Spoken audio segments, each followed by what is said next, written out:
Kembali lagi di Prabu Live. Yang mau kepo saksikan gosip-gosip hari ini, selamat menonton. Hari ini agendanya, Dok. Ya, hari ini tanggal 27 Mei, Dr. Richard menghadiri panggilan dari Polda Metro Jaya di Krimsus. Nah, sebagai warga negara yang baik, Dr. Richard hadir untuk memenuhi panggilan tersebut. Cuman begini, yang saya sedih, ternyata setelah kita pelajarin semua laporannya, bagi saya, pelapor ini sangat tidak layak untuk menjadi seorang pelapor. Banyak barang bukti yang setelah kita teliti, ternyata jauh sekali dari perbuatan pidana yang dituduhkan kepada Dr. Richard. Itu yang pertama. Yang kedua, Dr. Richard ini selama ini sudah mencoba untuk diam, dalam artian beliau ini sekarang kan lebih bijaksana lah dalam menghadapi sebuah perkara, dalam sebuah kasus begitu. Tetapi ketika diserang-serang terus, ya tentu pada akhirnya kita menghadiri panggilan Polda Metro ini untuk membuka terang benderang laporan tersebut. Dan saya sangat yakin, sekali lagi saya sangat yakin, laporan ini jauh daripada perbuatan pidana. Itu dulu. Lalu kemudian saya juga mengucapkan terima kasih kepada teman-teman penyidik yang sangat humanis hari ini telah melakukan pemeriksaan dengan baik, di mana Dr. Richard dapat memberikan keterangan sebebas-bebasnya dan seluas-luasnya. Itu menurut kami sangat perlu diapresiasi. Kami menyampaikan terima kasih kepada pejabat utama Polda Metro Jaya, Pak Kapolda, Pak Direk Krimsus, Pak Wadir Krimsus, Pak Kanit, Pak Panit, semua sangat humanis dan kami merasa sangat diperlakukan dengan sangat amat baik. Itu dulu yang perlu kami sampaikan. Bang, lapor apa Bang yang tadi tidak sesuai dengan apa yang fakta yang akan temukan Bang? Begini, mengenai pokok materi yang sudah kami berikan dan tuangkan dalam berita acara pemeriksaan, kami tidak bisa buka karena kami memiliki strategi pembelaan. Tentu kami akan hadapi proses hukum dan menghormati proses hukum. Tetapi yang pasti bagi kami, laporan ini jauh daripada dugaan tindak pidana sebagaimana yang dilaporkan. Kami memiliki dasar mengatakan demikian. Artinya Abang yakin di sini bahwa klien Abang itu nggak ada masuk unsur pidana gitu? Begini, kami tidak yakin hanya berdasarkan apa yang ingin kami sampaikan. Kami yakin berdasarkan fakta dan pembuktian. Bukti-bukti yang sudah kami lihat, kami yakin bahwa ini jauh daripada dugaan tindak pidana yang dilaporkan. Dilaporkan dalam hal apa Bang? Dugaannya?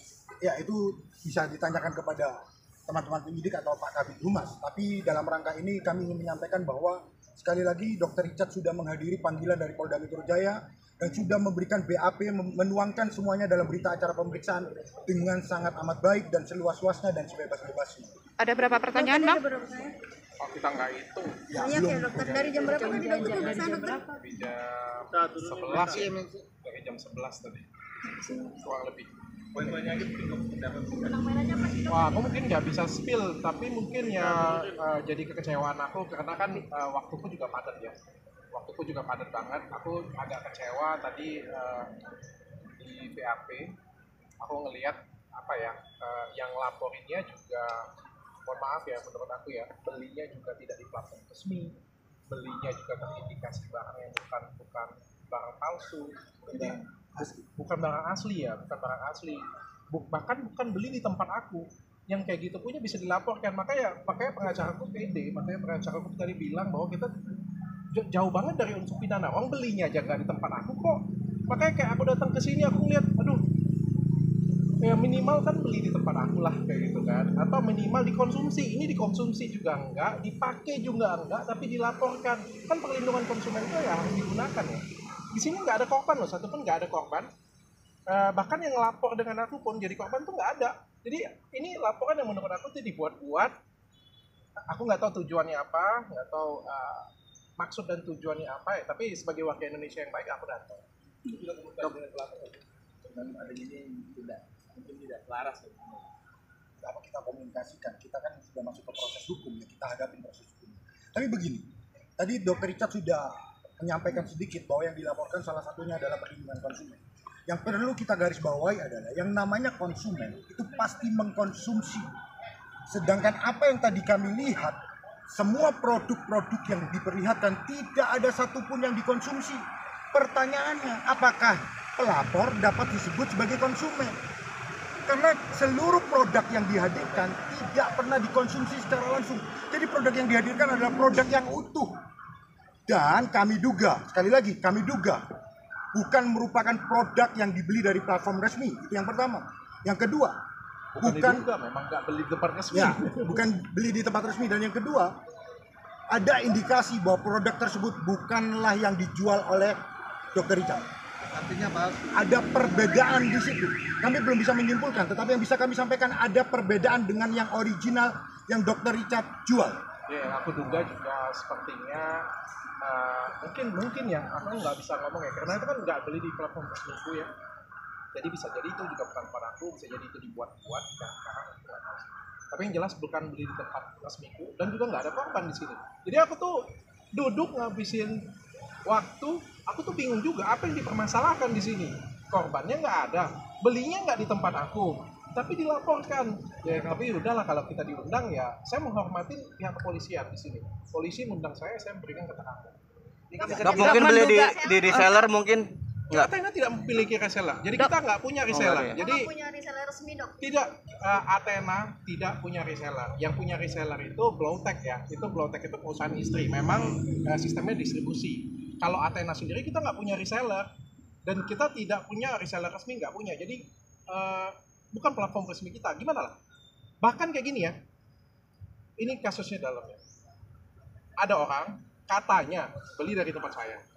Lalu pelapor si Dr. S nih beli dari orang ini.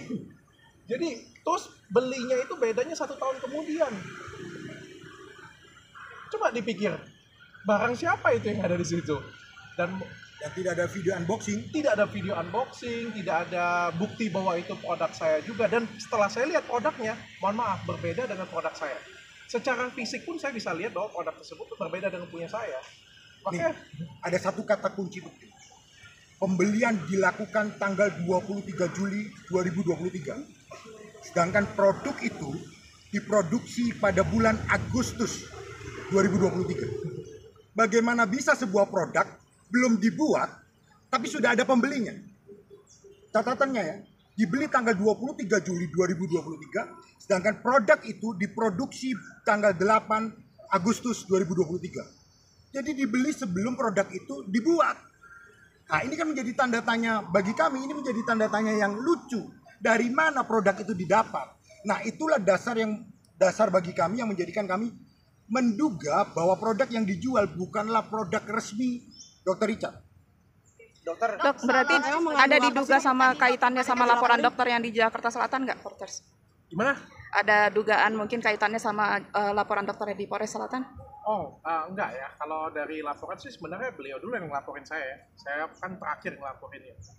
Kalau dari itu ya, nggak ada sih, kayak nggak ada hubungan sih. Dok, emang mengandung apa sih, Dok? Tadi Dokter S kan terus nyenggol-nyenggol dokter mulai dari produk sampai terakhir unboxing hadiah handphone. Giveaway handphone itu iPhone itu gimana nih, Dok, responnya, Dok? Publiknya yang bisa menilai ya. Kalau menurutku, kalau misalnya memang saya kan dari dulu terkenal masuknya di edukasi ya, dan saya fokusnya memang di edukasi. Maupun saya ke podcast sekalipun, sebenarnya bahan yang saya bawa sebenarnya ada edukasi ya. Sekarang kalau misalnya doktif seperti itu, saya pikir publik lah yang bisa menilai sih, apakah tujuannya memang edukasi. Kalau memang tujuannya edukasi, yang edukasi ke masyarakat, saya pikir nggak perlu kemana-mana sih.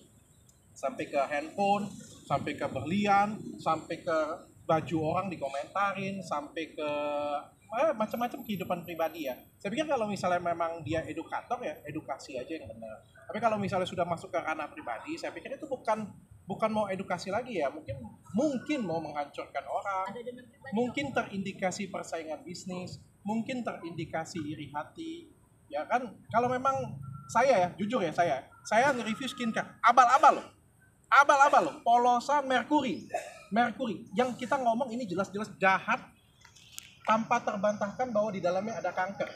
Saya selalu ngomong ini produk berbahaya, tapi saya nggak pernah ngomong saya serang suaminya, saya sampai serang anaknya, saya sampai serang bajunya, saya sampai serang agamanya, nggak pernah loh.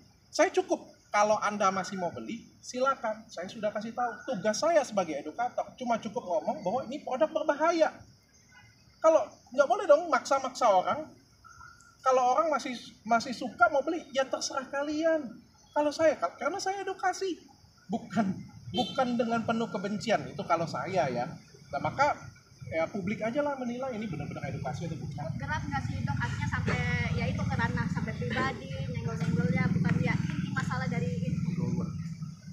Ya diketawain aja Pak. Dok, emang mengandung bahan apa sih sampai akhirnya dilaporin seperti itu? Gak ada produk, makanya saya juga bingung ya, produk yang kita laporkan semuanya BPOM ya Bang ya? BPOM resmi. BPOM resmi, legal untuk dijual. Ya. Tidak ada mengandung bahan-bahan yang berbahaya dok ya? Sama aja kayak mencederai produk dokter nih. Bahkan sampai netizen ini banyak yang menghujat produknya dokter juga. Mungkin gimana tanggapannya? Waktu yang bisa membuktikan sih. Orang bisa menghujat, orang bisa menjatuhkan saya, orang bisa mencibir. Tapi kan waktu yang bisa membuktikan semuanya ya. Masyarakat mungkin kalau dengar sesuatu mungkin takut, ya saya maklumkan. Tapi kan kalau mereka berhenti pakai, kan mereka ngerasain, oh ya nggak ada apa-apa, baik-baik saja, tetap sehat, kulit aku tetap baik. Terus menggunakan produk lain malah jadi hancur. Dan akhir-akhir ini kan balik lagi datang ke tempatku, ngerasa, oh ya beda jauh memang nyamanannya beda ya. Publik lah yang menentukan sih. Bagi aku nggak jadi masalah. Kalau kita mau saling mengingatkan satu sama lain tuh nggak ada masalah bagi aku. Tapi tolong jangan tendensius. Karena kita kan sama-sama dokter, sama-sama edukator, sama-sama kasih manfaat ke masyarakat dan intinya seperti itu. Dok, kerugiannya so far setelah dilaporkan ini sama dokter apa dok? Mungkin berapa ratusan juta kah kerugiannya atau gimana dok? Untuk omset? Atau omset menurun? Aku nggak pernah khawatirin itu sih. Aku kan terus buat karya aja ya. Kita terus buat karya yang terbaik saja. Aku nggak pernah mengkhawatirkan masalah omset, masalah dagang sih sebenarnya sih. Karena selama itu aku buat dengan sepenuh hati, selama ini selalu makin baik sih. Yang aku kalau ngomong kerugian ya pasti besar ya. Nama baik kan nggak ada harganya ya pasti semuanya ya. Tapi aku percaya Allah sih. Jadi aku serahkan aja semuanya. Kena mental nggak dok? Digempur mulu nih. Ya, aku harap bisa cepat buka mata masyarakat aja sih. Dok akan melaporkan lagi. Sudah dilaporin, ya Bang. Sudah naik sidik. Katanya besok beliau juga hadir ya. Ya, Dok. mudah-mudahan segera tersangka. Bang, Dok nggak mau cek statusnya dokter sendiri dok? Hah? Nggak mau cek statusnya dokter sendiri benar-benar dokter atau bukan? Wah, itu bukan karena saya lah, mungkin itu dinkes saja Bang ya, atau nanti yang lain aja karena yang lain. Aku nggak mau gangguin orang sih. Bang, ini panggilannya